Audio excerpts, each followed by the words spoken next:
இன்றே டவுன்லோட் செய்து உங்கள் ஃபேவரட் ஷோக்களை என்ஜாய் பண்ணுங்க. என்ன இப்ப நீ ஏதாச்சும் குண்டு எடுத்துட்டு வந்திருக்கிய? அப்போ போட தூக்கி தள்ள போடு. ஒரு நிமிஷம் இரு. லேப் ரிப்போர்ட் வந்துருச்சு.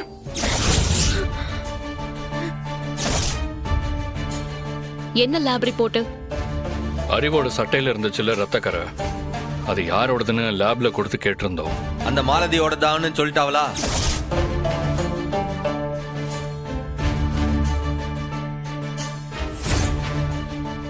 ஆமா சம்முவா, அது மாலதியோட ரத்தம் தான்னு கன்ஃபார்ம் பண்ணி ரிப்போர்ட்டே கொடுத்துட்டாங்க.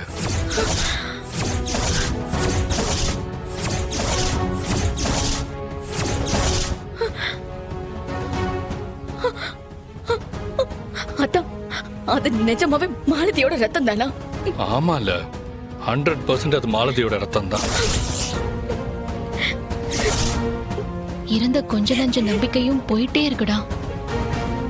சந்தர்ப்ப சூழ்நிலை, இந்த ரத்தக்கரை எல்லாமே சேர்ந்து அறிவு தான் கொலை பண்ணான்னு பக்காவா கேஸ் முடிவாயிடுச்சுல.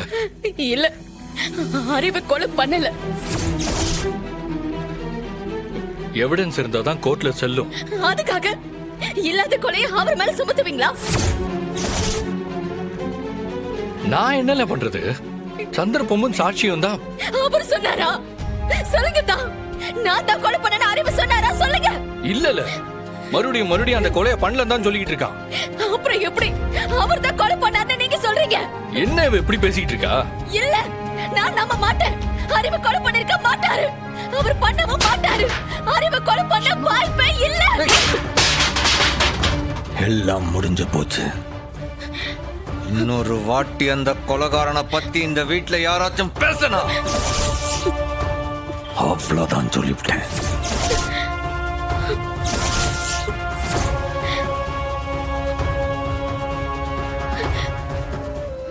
எல்லாத்தையும் பார்த்துக்கிடலாம், எல்லாத்தையும் ஜெயிச்சு போடலாம், எல்லாம் எனக்கு தெரியும். திமிர்ல நெஞ்ச நிமித்திட்டு சுத்தனமல்ல. இன்னைக்கு எல்லாத்தையும் இழந்துட்டு தோத்து போய் ஒண்ணும் இல்லாம நிக்கல. எனக்கு என்ன நினைச்சாலே அசிங்கமா இருக்குல்ல. என்னல தப்பு பண்ண? என்ன தப்பு பண்ண? இந்த வெங்கடேச விஷயத்துல விசாரிக்காம ரத்னாவை கட்டி வச்சது ஏன் தப்புதான். ஆனா அறிவழக எனக்கே அவன் சின்ன வயசுல இருந்து தெரிஞ்சவன்ல. இல்ல நீ கூட சொன்னிய ரத்னாவுக்கே அவளை பிடிச்சிருக்குன்ட்டு. அவன் இவ்வளவு பெரிய துரோகியா இருப்பான், இவ்வளவு மோசமானவனா இருப்பான் எனக்கு எப்படில தெரியும்? எங்கள தப்பு பண்ண? எதை நான் விசாரிக்காம விட்டேன்? இந்த ஜீவபால நான் வளர்த்தவன்ல. அவன் என் காலை சுத்தியே அத்தாண்டு வருவான். நம்ம வீட்டுல வளர்ந்தவன், நம்பி தானே தங்கச்சிகளோட எல்லாம் பழகினவன். மாட்டேன் மாட்டேன் மாட்டேன்னு சொல்லி கடைசியில கழுத்தை அறுத்துட்டாம்ல.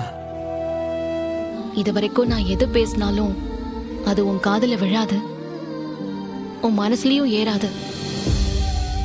ஆனா இப்ப நீ நிதானமா இருக்க. இப்ப நான் சொல்றத கொஞ்சம் காது கொடுத்து கேளு. இல்லை, இப்போ உனக்கு என்ன சொல்லணும்? ரத்னா சொல்றத நீ கேட்டியா? இல்லை, அவ அந்த அறிவு மேல இருக்கிற காதல்ல முட்டாள்தனமா பேசிட்டு இருக்கால.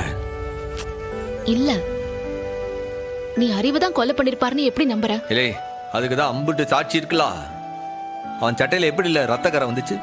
இங்க பாரு சண்முகம், ஒருத்தன் கொலை பண்ணிருந்தாதான் அவன் மேல ரத்தக்கரை படணும்னு அவசியம் இல்ல. அவர் அவளை பார்க்க போனா கூட அவர் மேல ரத்தம் படலாம்ல. ஜஸ்ட் உன்னோட கோவம், சுய பச்சாதாபம் எல்லாத்தையும் ஒதுக்கி வச்சுட்டு கொஞ்சம் யோசி. உன்னை விட அறிவை பத்தி ரத்னாவுக்கு நல்லாவே தெரியும். அவதான் அவனை நுணுக்கமா கவனிச்சிருப்பான். அதனால ஒருவேளை அவ சொல்றது உண்மையா இருந்தா, ஒண்ணு மாலதி வந்து உண்மையை சொல்லணும். ஆனா அவ செத்து போயிட்டா. விட்டா அறிவுக்கு தானே உண்மையா நடந்தது தெரியும். இப்ப என்ன? நம்ம நேரா அறிவை போய் பார்ப்போம். அறிவு கிட்டயே கேட்போம். அவர் சொல்றத வச்சு என்ன நடந்திருக்கும்னு நாம ஒரு டெசிஷனுக்கு வருவோம். ரத்னா ஒரு பொண்ணு, அவளுக்கு உள்ளுணர்வு ஜாஸ்தி.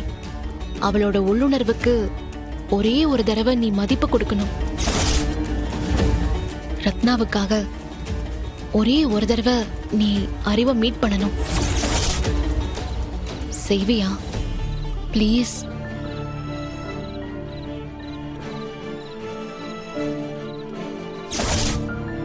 சண்முகம், அப்ப நான் அலங்காரம் பண்ணி ரெடியா இருந்தேன்ல, அந்த ரூம்ல நீ வந்து ரெடி ஆயிட்டியான்னு கேட்டு போன. அப்பதான் எனக்கு அவகிட்ட இருந்து போன் வந்துச்சு.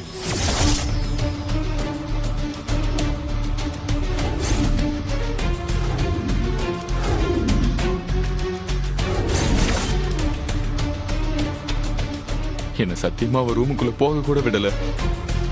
நடந்ததெல்லாம் சொல்லிட்டு ஒரு தடவை ஹக் பண்ணிட்டு போய் கதவை சாத்திட்டா சண்முகம். அந்த நேரத்துல தான் ரத்னாவோட போன் வந்துச்சு. நான் உடனே அங்கிருந்து வந்துட்டேன். இதுதாங்க நடந்துச்சு. அப்போ அன்னைக்கு மண்டபத்துல உங்க ஷர்ட்ல எப்படி ரத்தக்காரம் வந்துச்சு?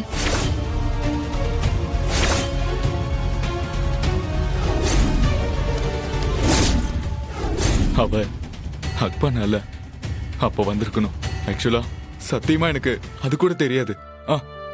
நான் மண்டபத்துக்கு வரும்போது சண்முகம் என்கிட்ட கேட்டாருல்ல, சட்டையில என்ன ரத்தக்காரன்னு. அப்பதான் சிஸ்டர் எனக்கே தெரியும். இல்லை, அவன் சொல்றதெல்லாம் நம்புற மாதிரியே இல்ல. தாலி கட்டுறதுக்கு 10 நிமிஷத்துக்கு முன்னாடி எவ்வளோ கூப்பிட்டான்னு போவானா, அதுவும் யாருக்கிட்டையும் சொல்லாம போவானா. ஐயோ சண்முகம், நான் போனேன் தான். ஆனா ஏன் போனேன்? எதுக்காக நான் ரத்னா கிட்ட கூட சொல்லாம போனேன்? எதுவுமே எனக்கு புரியல சண்முகம். அந்த நேரத்துல அந்த பொண்ணோட குரல்ல ஒரு வேதனை தெரிஞ்சது சிஸ்டர், ஒரு உண்மைத்தன்மை தெரிஞ்சது சிஸ்டர். அதை கேட்டதுமே அவளுக்கு ஏதோ நடக்க போகுதுன்னு தெரிஞ்சுதானே அப்படி போன சண்முகம். ஏலே, அவளுக்கு என்ன ஆனா உனக்கு என்னல? என்ன இருந்தாலும் அவ ஒரு சக மனுஷி, கூட வேலை பார்க்கிறவ. அது மட்டும் இல்லாம உங்ககிட்ட ஒரே ஒரு விஷயத்த சொல்லிட்டு நான் செத்தா கூட பரவாயில்லன்னு சொன்ன சண்முகம். அந்த நேரத்துல இறக்கம் கூட வராதா? இல்லை, இவன் சொல்றதுல உண்மை இல்ல. இவன் எதையும் மறைக்கான். இல்ல, நீ வேணா அவன் சொல்றதெல்லாம் கேட்டு வா. ஐயோ சண்முகம், டேடி இருடா, ஒரு நிமிஷம் இரு. அவர் என்ன சொல்றாருன்னு முழுசா என்னத்த கேட்கணும். கேட்க சொல்லுத? அவன் சொல்ற கதையை நீயே கேளு. டேய், சண்முகம் 1000 ரூபா ஆகும், பரவாயில்லையா? நீ போ, எவ்வளோ ஆனாலும் நானே தரேன். என்னம்மா, ரிலீஸ் ஆகி தானே வந்த, எஸ்கேப் ஆகி ஒன்றும் வரலையே?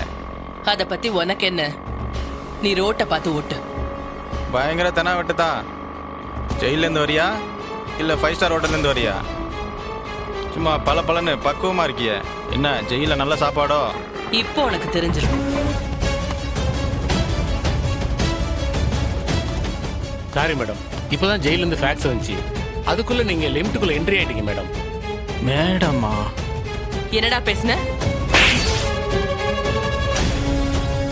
இனிமே நீ யார்கிட்டயும் இப்படி பேசக்கூடாது.